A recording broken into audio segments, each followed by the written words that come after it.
Hi, everyone. Welcome back to the podcast. I'm so glad that you guys are all here. Today, I'm joined by someone whose work deeply aligns with the kind of healing talk that we talk about in this space. So I have the wonderful Anna Miner here. She's a licensed clinical social worker and a therapist in private practice. She helps high-achieving professionals navigate burnout, anxiety, and the emotional weight of everyone's past. She had her approach is compassionate and trauma informed, and she supports clients in understanding the roots of their stress, setting boundaries, and reconnecting with their authentic selves. She is virtual across all of Illinois, offering personalized therapy that goes beyond symptom relief and focusing on the emotional strength, self-acceptance, and sustainable growth. And for anyone that's new here or just anyone coming back, I am your host, Kira Brown.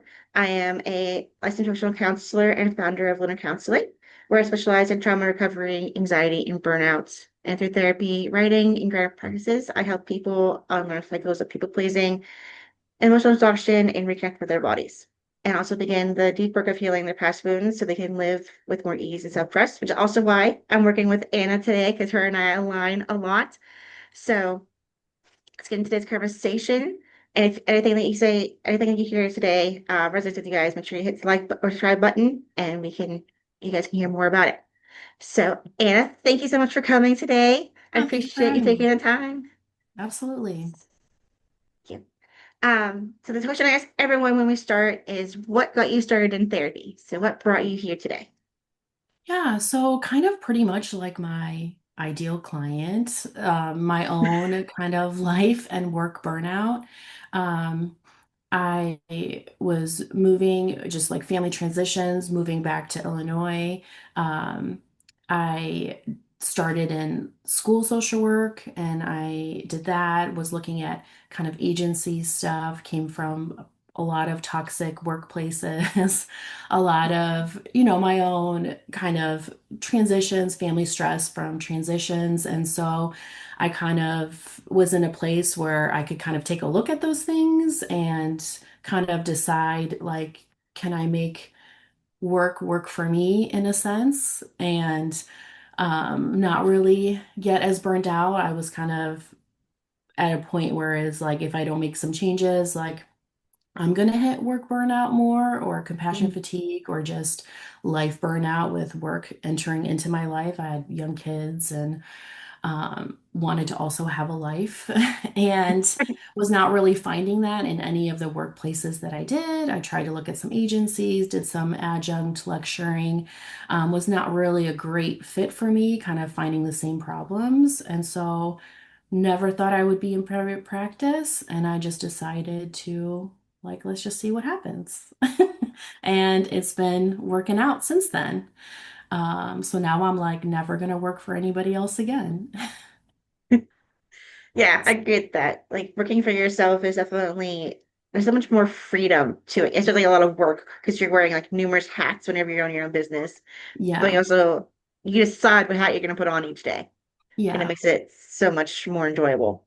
Yeah. I mean, and I looked for like, hey, could I work someplace where it gave me this flexibility or paid me well, or where I did have, energy to do other things besides, work all the time. And I just wasn't, I mean, I'm not saying those places don't exist. I just wasn't finding them. And so it Mhm. was either like I make something work where, because I really enjoyed the work that I did. I really enjoyed my clients. And it was like, can I actually do this work without this extra stuff? Or if I really can't, I'm gonna have to switch into something else. And so it was almost like a last ditch effort of, am I gonna stay in social work? Am I gonna continue this, or do I really have to let it go? Which I didn't want to. So Yeah. So yeah. it's interesting that like because as you know, like I'm a licensed professional counselor, so I went like the counseling route. So what drew you to like the social work route whenever you're going to grad school? Yeah, I think it was just logistics. I think like I would say a little bit more. Um, I think just like environmental stuff of one, the counseling wasn't as, advertised. The social work was more there. University of Illinois, where I went, has a very strong social work program. I think I kind of saw myself in that. I think also the idea of school social work. I met some school social workers early on, I think in high school and the beginning of college. And I was just like, wow, like there's some flexibility here of like really doing great practice, working with in a diverse setting with a group. And I saw them all like thriving and having amazing lives. And so I was just like, I can see myself doing that. Like I don't see myself sitting with clients hour after hour. You know what I mean? Yeah. Even though Yeah. that's kind of what I'm doing now, but it works for me now. But then I was just like, I can't be behind a desk. I can't be sitting. I have to be doing stuff. Um, and was drawn to a helping profession just through my own childhood trauma, I would say. So I became a therapist for a reason. I Yeah. got all that stuff worked out, obviously, now, but a combination of those things, kind of what was available, what I was drawn to, and it seemed like a really great fit. And I am really thankful that was a really great program. And school social work definitely worked out for me for a while, for sure. Yeah, that's true. Like the social work piece, like, there's a little more like community involvement. Like you're doing like more advocating stuff. I mean, I was like with Mhm. counselors, we're supposed to do advocating as well, but social work, like, that is like one of the biggest things with social work is like the advocating component too. I think is like really Yeah, I cool. mean, a little bit. It's just like advocating, right, for like where need is there to kind of make that need not seem relevant. But what I liked was it was a lot of like emotion regulation, like you're working with kids, with anxiety or on self-control and kind of teaching those skills.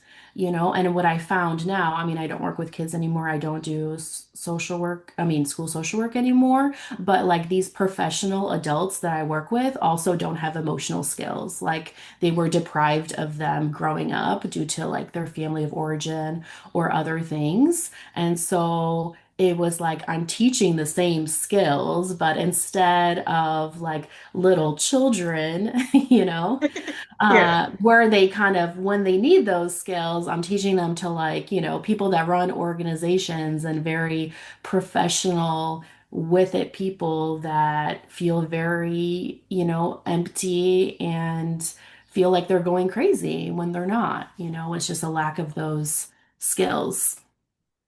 Yeah. I So think it's it's weird interesting. how similar it is. It is. And I had a stint myself of like where I was a school counselor. So I was working at an agency and like I was doing school outpatient essentially.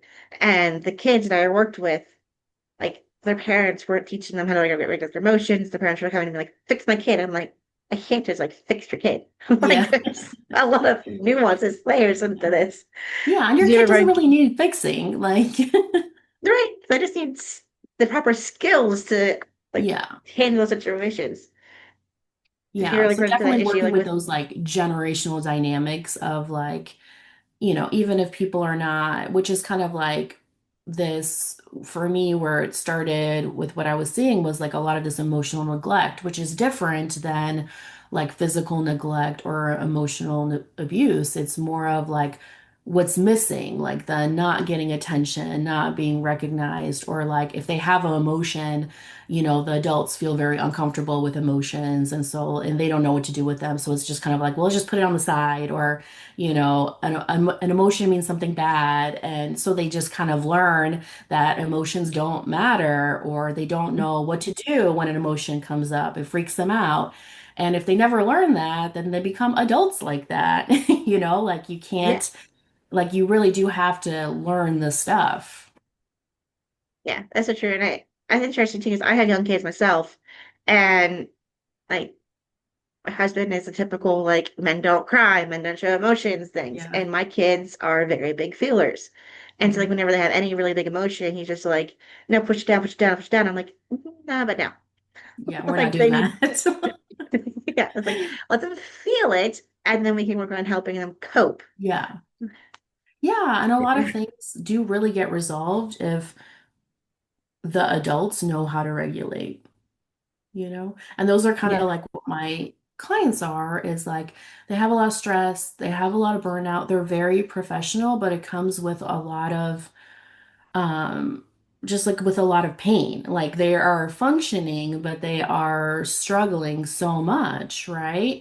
And so Yeah. they're coming finally to therapy, even though it seems scary, even though it seems like their worst fear, because it's like on the outside, it doesn't look like anything's wrong. Like they're very successful. They look like their marriages are great. They look like they're thriving. And so it's another like added layer of shame and guilt of like I shouldn't be unhappy or I shouldn't feel empty, like what's going on, or why am I so nervous when everything seems like it's good? And it's it's really interesting to just be like, wow, it's like all the same stuff. Yeah, it really is. So, what's like your preferred, I guess, approach to helping like your clients whenever you're working with them?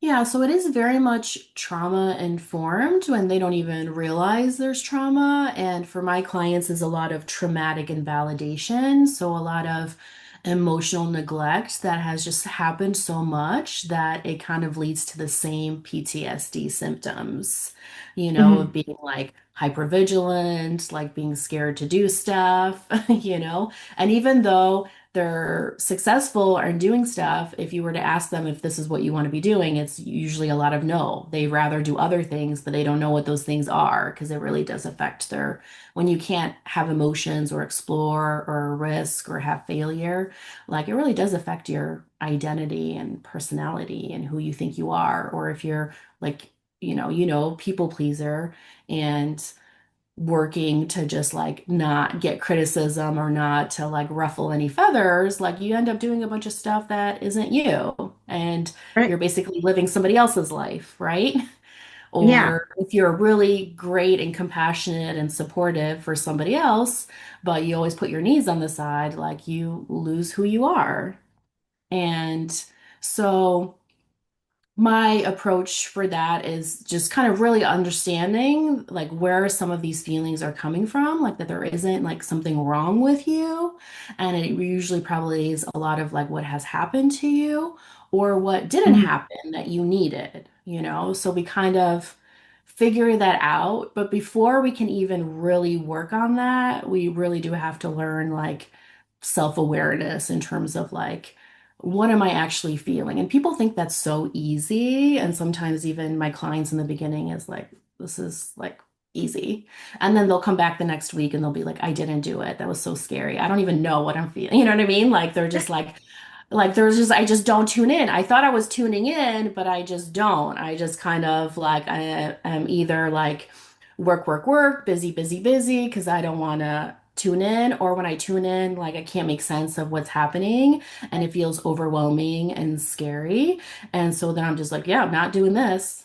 Like, and it feels like I'm causing them to like stir things up versus like, hey, let's just see like what's there. We're not stirring anything up. We just have to like, let's start identifying, what this might be. And then it's a lot of, okay, let's identify, but then they're like, okay, I feel really angry or I feel really scared. And like kind of those negative emotions they have a hard time with because even though it's justified, they have this idea that they shouldn't be angry. Or if they're angry, that means that they did something wrong or that, um, they have to like, they're not allowed to be angry. Like they have all these like myths and negative Yeah. connotations, and like it's so like we have to clear all that up first, you know, Yeah. before we can do anything. Or just kind of like, okay, you're sad, and if it makes sense to be sad, then you just have to let yourself be sad. And that is like, they don't do that. They haven't seen Yeah. It's anybody do scary. that.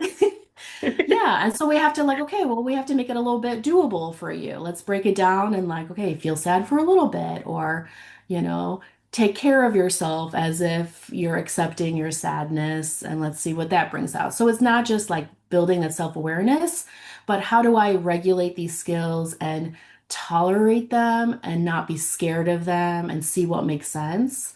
But then also, and then we do the trauma piece, which is really a lot of They feel a lot of unjustified feelings like shame or guilt or fear that doesn't belong there, and we have to get those out of there. So those are the ones they feel the strongest, but they don't make sense. They don't check the facts. They haven't done anything wrong. Like they got themselves to a safe place. So, like, now those feelings are just a habit that we have to untrain.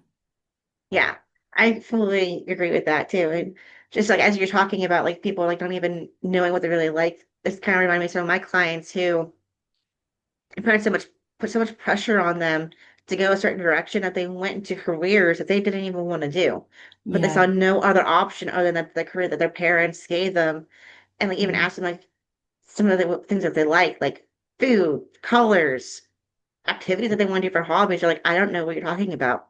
I Yeah. have no idea. Like, because they either were the oldest and they had to raise their younger siblings, or they're the only child and all the parents' like hopes and dreams were put on them, or their Yeah. situations were put happened and like they couldn't figure out who they were because their parents were Yeah. like, "This is who I want you to be. This is who you're Yeah. going to be," and they couldn't figure out who they Yeah. actually were. Yeah. And even like those kind of questions can feel so overwhelming to them because they feel like they should know. And so they feel like there's something wrong with them where they're like, I actually don't know what I like. I actually don't know what my interests are. And that can feel kind of scary. And, to be able to be like, well, it makes sense that you don't know because you were never given the opportunity. You know what I mean? And Yeah, anytime you tried, it got dismissed or squashed or, uh, criticized. So it's kind of like, of course you don't know because you weren't able to practice. So it's not like there's something wrong with you and you don't have interests. It's like you just really don't know them. yeah, and I had like some clients that I had those like hard times coming up with those issues. I'm like, okay, so I want you to go and explore things. Like Hmm. look in your area, look in your community, see what's around, see what you Hmm. can find that might spark your interest and try it. And they're all like, what? I'm like, Yeah. yeah, like like go to your Yeah. local library. Like even read a book, read a new book that you might not have thought about reading. And Hmm. they're like you kind of do the deer headlights thing, like it's so scary. And then we like process Yeah. through like what's holding them back and like how to manage that Yeah. fear. Yeah. And we have to like remove that judgment, which is creating a lot of that fear because a lot of them will be like, okay, I can't believe that, I manage these big teams or I'm, so successful here and I'm scared to like go, try this like hobby class, or like talk to this person about this. And so then they put a lot of judgment on themselves of like, how can I do these big things, but these things that seem so small and easy are terrifying to me. And I'm just like, no, that's actually very normal. You know what I mean? Like we just Yeah. have to make it doable and like the momentum will grow and you'll see it. But it's more of is not an indication of what's wrong with you. It's really an indication, validation of what you missed out on. Not because you did something wrong, but of your environment and what was happening there. Yeah, I agree with 100%. Like I kind of like reframe it. I kind of pray for people is like we're going to reparent you as a Yes. kid. So we're gonna Mhm. go back to younger, whatever their name is, and be like, we're gonna give them what they didn't get at that age. Mhm. And we're gonna go up until you're 18 years Mhm. old and we're gonna see how it goes. Yeah. And what I find is like that is great. And obviously we still have to do that while being a parent and living our life. So we have to keep it functional for them Yeah, because, they can't, we don't live in a world where we can pause everything and be like, let right. me devote all this time. So we have to find those techniques that, kind of close those gaps. But I find for my um clients, like their emotional neglect started so early that they Hmm. can't even point to a time. You know, they're like, Yeah, I know that, like, when I was, in junior high, I wanted to hang out with friends and I didn't really get to, or, my parents just like let me loose and didn't care what I was doing, type of stuff. So, like, they have like some of that, like, developmentally, like what they wanted to do that they were not allowed to do, or like where times where they like tried to get attention, and they were kind of dismissed and stuff.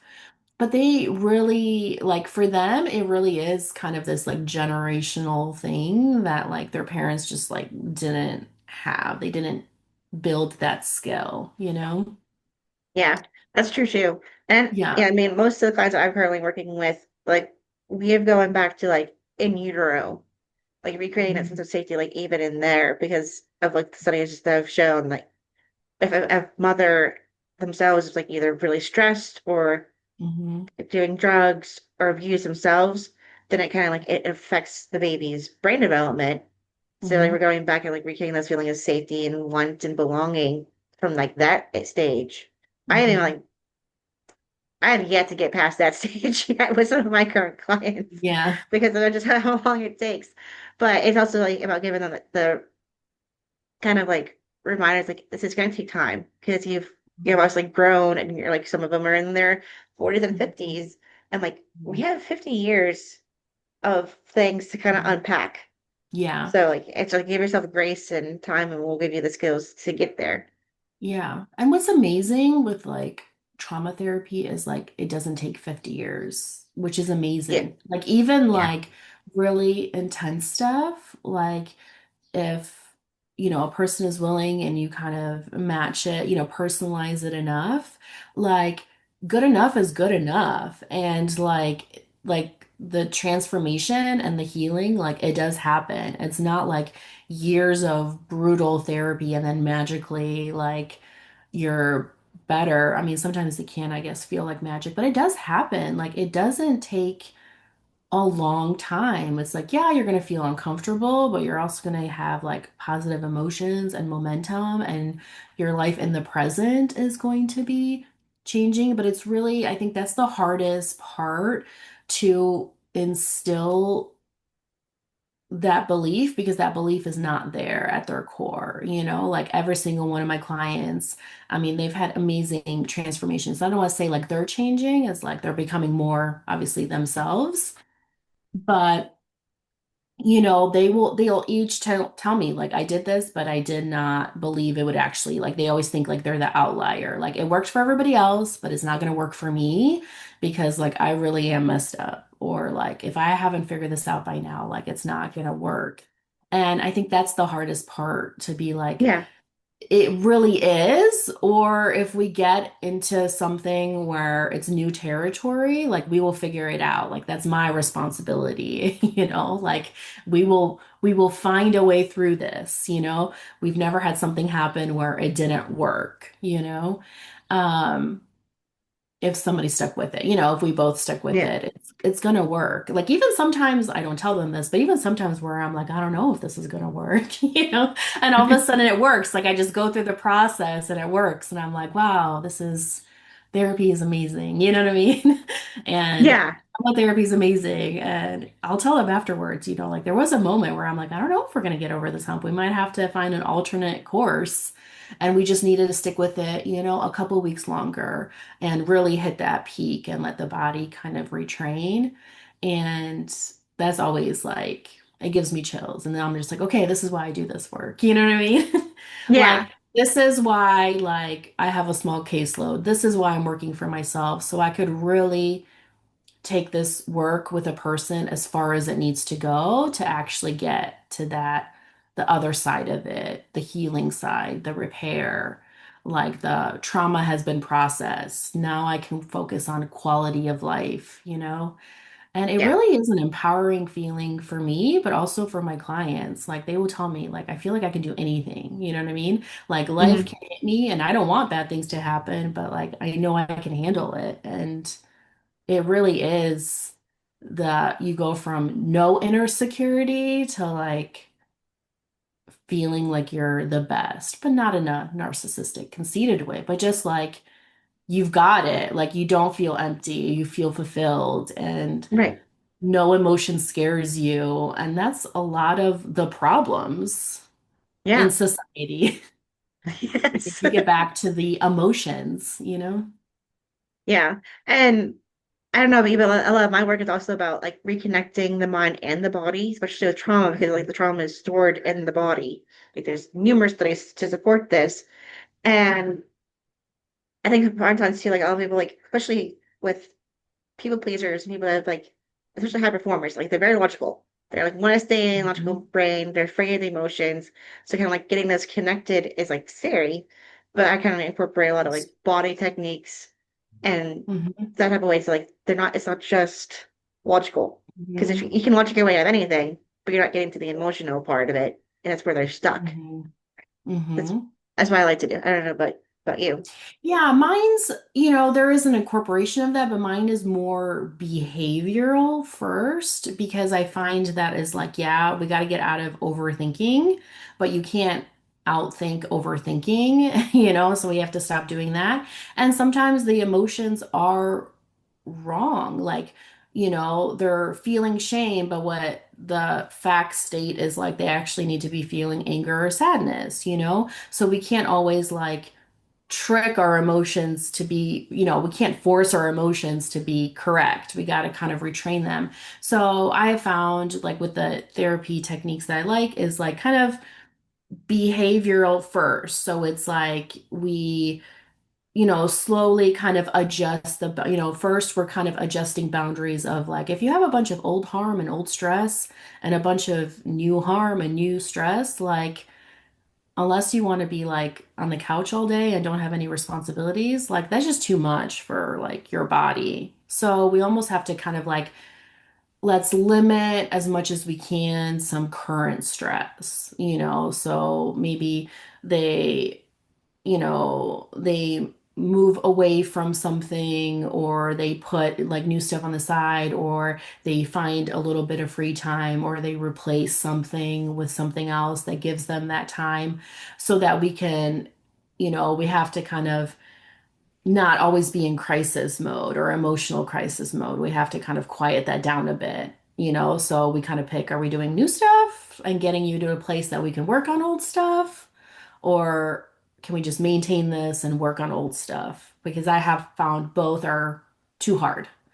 I mean, you can do Yeah. them, but it's not realistic. Nobody has that amount of time or freedom in their life to do that? Yeah, So, that's true. yeah, so I have found like that like they're not gonna quit their jobs, they have responsibilities, they have kids, or they have a bunch of financial stress or other things like we gotta work with what we got. So I like that we do that. And then it just becomes kind of like almost like replacement behaviors. So, normally you give in to this person. Let's, not give in a little bit. Maybe not very directly, maybe a little indirectly or secretively, but let's just kind of slowly, kind of like, a lot of exposure therapy, kind of just like slowly do something else and let's see what happens. Yeah. And if what you thought was going to happen actually happened, okay, if it did, was it as terrible as you expected, or were you actually able to handle it? Because that's where, like, I feel like the retraining happens, where it's like we live in the present and we build the skills to, like, slowly adjust. And then even if things go badly, but they handle them, like they see that, like, okay, I can't really control them. And you kind of start accepting reality, but also being like, oh, like this thing that I was scared of actually didn't happen. Or it happened, but it actually was very validating and provided me with a lot of relief because now I don't have to take that on. And that's where we can kind of work on the emotions, and then kind of the beliefs usually change last, I have found with my clients. Um, so it's kind of like a lot of distress tolerance in the beginning to just be like, okay, nothing's going to happen when you're at a 10, you know? Yeah. We Yes, have to it's get you very true. down. We have to get you down to a 7. So then we have to build those skills of like, let's get down to a 7. And then we gotta assess, check the facts. And then we have to, feel a correct emotion. Or if you're feeling shame and it doesn't make sense, we have to kind of act opposite of shame. So what would that look like? And I feel like the behavior is the most doable for my clients. Like they're also like doers, you know? So Yeah. they like a homework, they like a task. Like my thing is almost like to not make them do too much and to kind of stay in, this is all that we're doing. because once they get the hang of it, they're like, okay, well, I want to do like everything this week. And it's like, yeah, your body's gonna say no. Your Right. body's gonna be like, I'm not doing this. Like, stop forcing me, you know? Yeah. Yeah, it's like some of my clients share that advice too, because like they're like higher achievers and they want to go from like point A to point Z like super fast. And like, no, no, no, no, no. Like Yeah. But it that's a didn't take. traumatic response, that impatience with yourself, right? And I Yeah. think it's like, yes, I know you want to do that, but do you see that that's like like you wouldn't ask that for somebody else. You wouldn't be like, hey, kid, you need to learn how to read today, you know? Like, you can't do that for yourself either, but they're trained to be like that they can because the problem is always with them, you know? And if they just Hmm. try harder, like they will get there. And it's like, no, this is like a trauma response. We're not going to go with it. Yeah, I mean, I think a great example. Like you can't learn to read in a day. It Yeah. takes time, process, like practice, repetition, making mistakes, learning from your mistakes, and then like Mhm. getting better as you learn it. Like, I never thought of that example before. That's a great example. Yeah, but just kind of like, because I'm like, the big thing is like pointing that out, like that this isn't you, this isn't something wrong with you. This is like a consequence of the trauma. Like it feels like the problem is with you. And if you have the answer, well, then you have to do the answer right now, so you can get that relief. And it's like, even if that's the right thing, there is a process of feeling that happens in between. It's not just problem solving, like, shame spiral, ruminating until like, oh, I'll try this.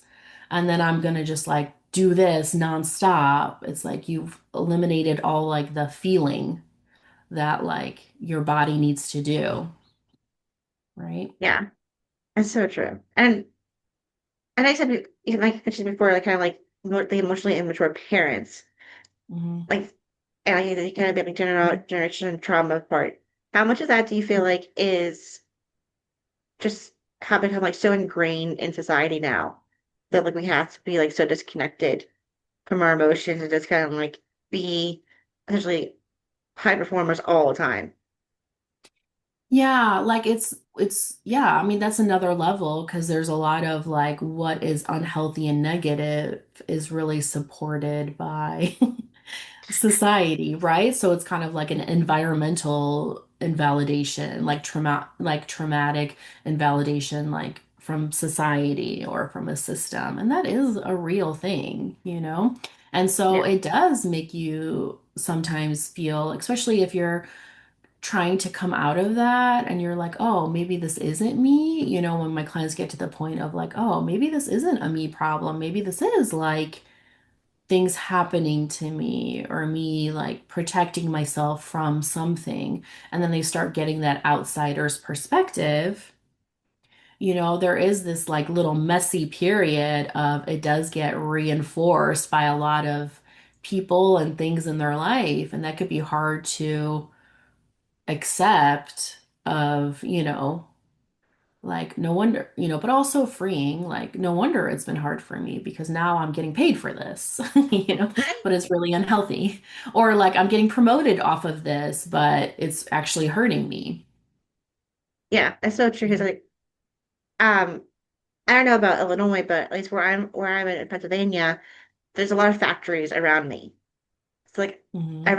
a lot of people work in factories, and it's like shift work or long hours or 50 plus hour weeks, and like you have to like constantly hustle and hustle and hustle just to get like a 30% raise possibly at the end of the year. And Hmm. but like if you're not hustling, you're not even gonna get anything. And like that's Hmm. so ingrained in the culture Yeah. in like Western Pennsylvania. Yeah. I mean, there's a lot of things because then it gives you like, even if they recognize that they're being kind of maybe taken advantage of, not paying well enough, not having enough agency, um, like it does can give you a stuck feeling of like, well, what do I do? Even if I want more, you know, freedom, or if I want more stuff, like I got to make money, right? And so it's like, but there is a way out of that with small replacement, but it takes, acknowledging like, I don't like what is happening, right? I mean, that in itself can be a lot. There's a lot of people that live in denial of like, no, it's fine, right? Yeah, Until like it stacks up to the point where like something, dramatic happens, or they have a blow up, or, they say something to somebody, or they make a mistake at work to the point of like, I gotta figure this stuff out, you know? Or just the fear of that happening. And so, like, first, it takes like some recognition of like what's happening, like, is not sitting well with me. I think that is a lot because a lot of, I think the difference between like the people that emotionally regulate and the ones that don't is like a willingness to like sit with the uncomfortable, yeah, right? Because it's not like the ones that can emotionally regulate never have like intense emotions and doesn't mean like they're like superhuman. They've just like learned how to sit with the uncomfortable and it's like, and then see like, okay, does this make sense? Does it not make sense? Okay, if it doesn't make sense, I'm gonna have to do something that's uncomfortable to yeah, lead me to the good stuff. Or like, hey, I made a mistake here that doesn't feel good, or I should apologize. Like, those are not like fun feelings, but they're real and they make yeah, sense and they deal with them. That's like the difference of like not avoiding, not being in denial, and, you know, actually doing the stuff. And I would say this is where, therapy comes in because even though my clients think that they could do all this stuff themselves, and I would say to a point, yes, it is really hard if there's been trauma to see the false beliefs, you yes. know? That's so And true. so the problem, the feelings that how far they will go with them, or the solutions that they pick are still from a place of false belief. It only goes so far, and it really is empowering to be like, that's a but no, that doesn't make sense. And like it really, they can't really see it. Like they don't even, they make the connection. They're like, oh, I'm doing that. And after a while, yeah, they can be their own therapist. You know what I mean? Like then once their body has retrained, then it's like that becomes the uncomfortable, the false beliefs. Then even though it happens automatically, they can spot it and their body, like the body does the work for them.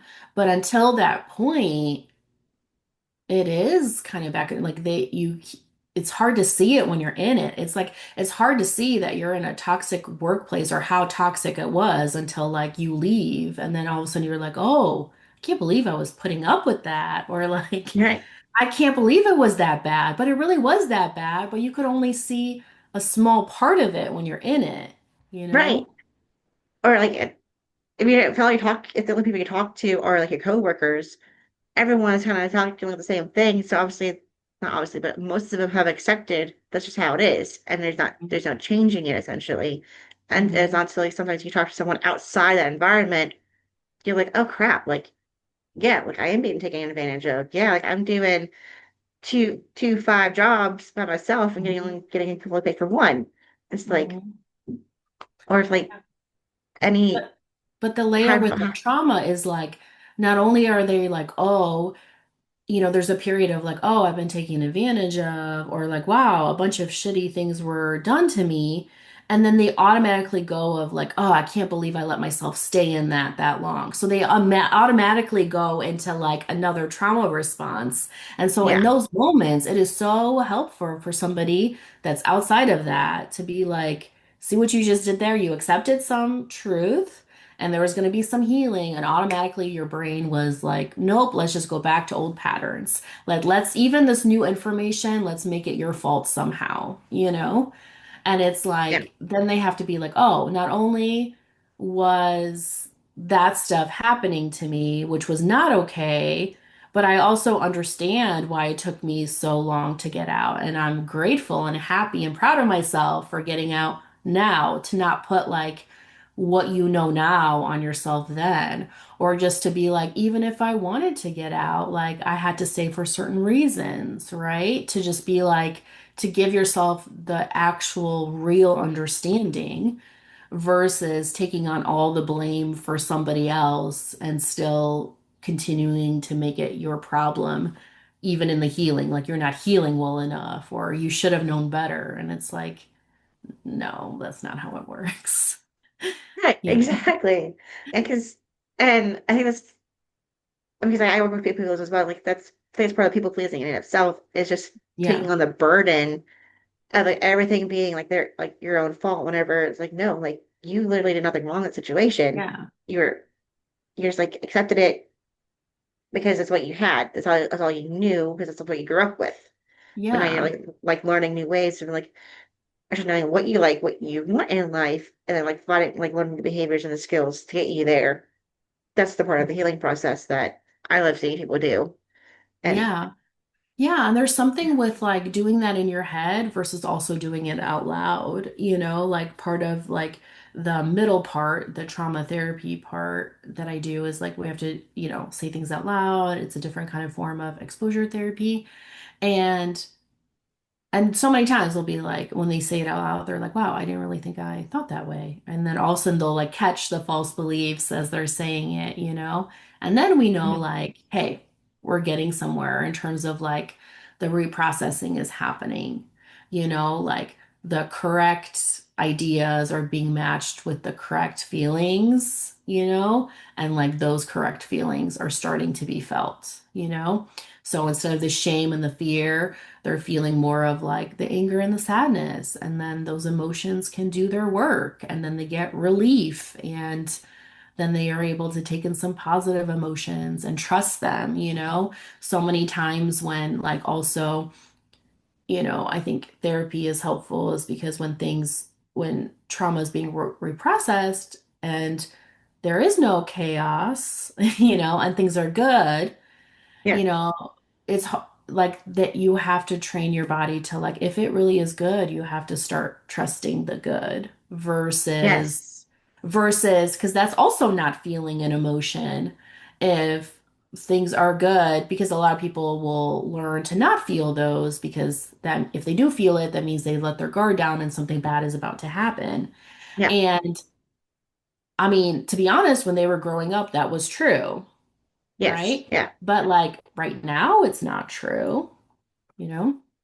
Yeah, it's like being like if they're sitting in their own house away from the people that were giving them that trauma, they're sitting on the couch and watching TV and nothing else is happening. They're like watching their favorite show, watching their favorite movie, but they have this like overall sense of like tension and this anxiety, like waiting for someone to come to the room, like yelling at them for like sitting down and relaxing.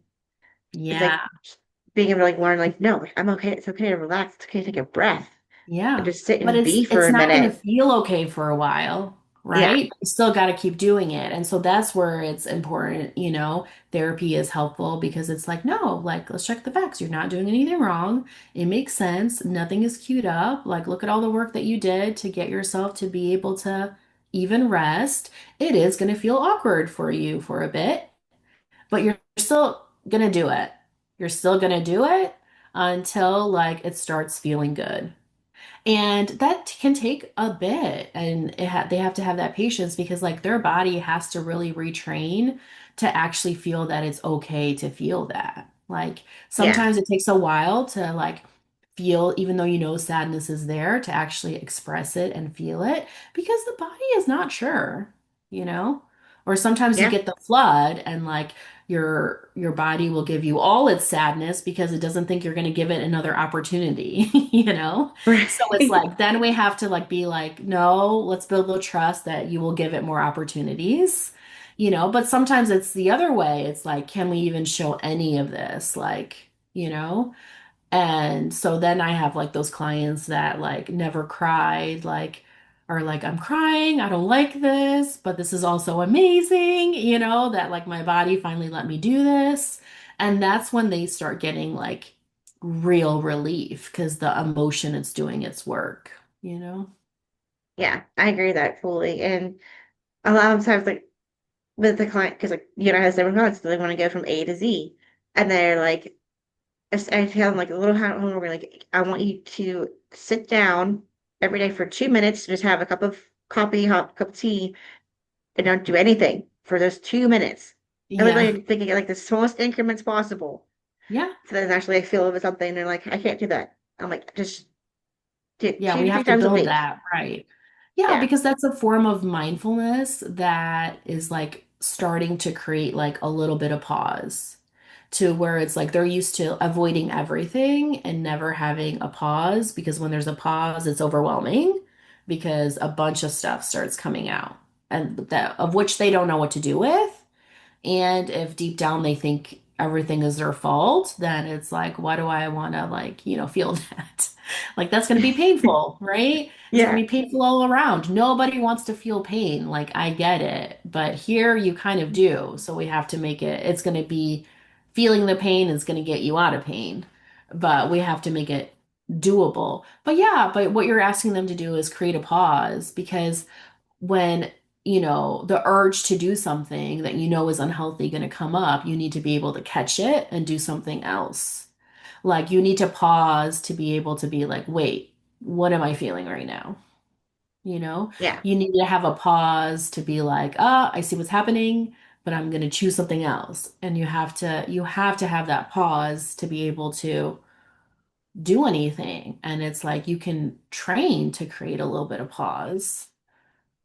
And I Yeah. think that's what you're doing that, a form of mindfulness, not a form of meditation or, toxic positivity or gratitude or anything, but just like, let's practice just tolerating that stillness, that pause without doing anything, without like problem solving, without avoiding, without thinking it's something else. Like, just let it be. Yeah. That's exactly it. Because like a lot of people that I work with, like they're the go-go-goers. It's like let's slow it down slowly. That's why I try to make it the increment so small that's like keeping Hmm. doable. I even say like you can even put a part in your routine, but like, just put your phone down. Hmm. Like have like your normal morning routine, but put your Yeah. phone Don't down. have that Don't, escape. Don't avoid yeah, it with your phone. Yeah. yeah. So, Yeah, and the thing is like, but it doesn't like it builds momentum. So while those 2 first minutes or 5 minutes sometimes might take them weeks to do, it's not gonna take them weeks to do like afterwards. The momentum yeah, quickly builds, it right? does. And which is like that's why therapy is amazing because it's like, oh, we're not going at snail's pace forever. It's like we're just going at snail pace until we find something that's doable for you, that your body can like latch onto, that we can build off of it, and then the momentum hits. But I think like another layer of it is like the understanding that is like, let's understand why you have this urge to go as quickly as possible. And that isn't like, again, something wrong with you. That again is a training that you had or Yeah, a response to something that you got that was negative or that you needed that you didn't get. Like it is a habit, you know? And yeah, even if you, because like for my clients, a lot of them are just like, I know what I need to do and I can't do it. Because some of them are like, yeah, they are professionals or sometimes they're even in the mental health world. And while they can do it for other people, like they cannot do it for themselves. And that's where they feel another layer of shame because they're like, I know what I need to do. I know what the end result should be, and I just can't do it. And that's where there has to be something wrong with me because how can I have that knowledge, but then not actually be able to do the behavior? yeah. As what I like to do too is like I like to get like the underlying root of the issue too. Like obviously like I do like the growing up again part, but um that's kind of like go back to like from like backstep like everything like what so like this thing's happening. Okay, what was your first thought before that? And then like Hmm. kind of like backstep to go Absolutely. like where Yeah. that came from, and then we talk about Yeah. like the moment we get to the bottom of it, like okay, so this is the main root. Let's work on that, and Yeah. then everything else kind of goes from there. Yeah, I do that too. And for us, it's also like we found the pattern because then, even if there's slightly different thoughts or behaviors, you see the same pattern and you can always identify, like, it always ends with this. It always ends with this threat or this fear. And that's where I'm like, I can't get past that far. I'll keep going, but until it's like, but if it means like, I'm gonna be alone or I'm gonna fail, like This is where I can never get past that point. So you kind of find like you can take a couple of things where you do that behavior analysis of like, what happened next and what did you think and what did you do? Right? But then you're also kind of not just finding the root or like the end, like the threat that is kind of the false belief, but you're also finding the pattern. And then you can see like whether it's a work thing or a relationship thing or a friend thing, that it kind of follows the same pattern. Yeah, So it's kind of like, because sometimes they're like, oh, I have like 30 different problems. And we're like, well, if we kind of look at it, it's just kind of like one issue that's not even a problem with you, but it's still like the same thing, yeah, that's so right? true. It's like your body's responding in the same way. Like if this happens, it's going to do this. And it can look like it's taking on other forms, but it really is the same pattern, you know? Yeah, because it usually says stem from like the one issue, and then just kind of Yeah. looks different because it could be like with different people. Yeah, or it's kind of like if I'm threatened, like I hide, It can just be Yeah, like as simple as that. And it's like, okay, if I feel like there's a threat at work, whether it's like a criticism or I made a mistake or something, like I'm gonna like isolate and shame myself and until I get exhausted or I until I find the problem with me and then I make a plan to work on that and then I'm out of the crash. But we can just quickly find that pattern. And then it's kind of like, oh, it is just like one pattern. And then that's also so empowering because it's like, okay, well, now we have so many ways we can like get at that pattern. yeah, it's true. And then like you can then start seeing the results in like different ways because like there's so many different ways that it's showing up. So if they fix one thing, they're like, oh, I fixed this issue, then I can fix all the other ones down Right. the line. Yeah. Or maybe like the beginning part is like too hard to deal with now, and maybe they can't catch it. And maybe the end part is too scary, but we can find, some replacements in the in between to, break up the pattern. We can start there. Yeah, Like, that's so and there's true. so many steps along the way where it's like, okay, maybe step three is more doable. Maybe these other two are more intense, but how about this one? You know, just anything to kind of start building that momentum. And I think that's the cool part is you can start it at any point, and that's where it can kind of really become personalized is if they have a lot of those emotional skills and can really see the trauma and they want to start there, like you really can start there, you know? Yeah, If they've done the trauma work and they've done the skills part and, are trying to adjust to like trusting the positive and what do I do with it when like my mind doesn't have to be resolving a crisis all the time and there's all this room and freedom, then it's like, hey, we can just start there. So it's really awesome and cool that you can just like it'll work wherever you kind of start as long as it's where the person can start. yeah, that is so true. Well, I want to thank you so much for joining me today, Anna. I like to Yeah. end everyone with saying how best they prefer people to reach out to them if they kind of like resonated with you. So, what was your preferred method for people to reach out to you? Yeah, my preferred method is going to my website, which is livelekko.com, livelekko.com. I am going to have a contact form on there and a scheduling form, or my email. But they can honestly, if they just want to text me, that is my best way to reach out. They don't have to verbally call me. They can just send me a text. It all goes to me with their questions or scheduling something that probably would be the fastest way to get in contact with me. But going to my website, there will be other ways to reach me or That's other great. ways to learn about this stuff because I do have a blog on there Oh, that great. gets at pretty much all the stuff that we've talked about today. Awesome. And I'll have all the links to that too in the description below for people to click on and read as Perfect. well so they can learn more about you too. That sounds great. All right. Well, thank you. Yeah, thank you so much. I'll see you next Monday. Yes.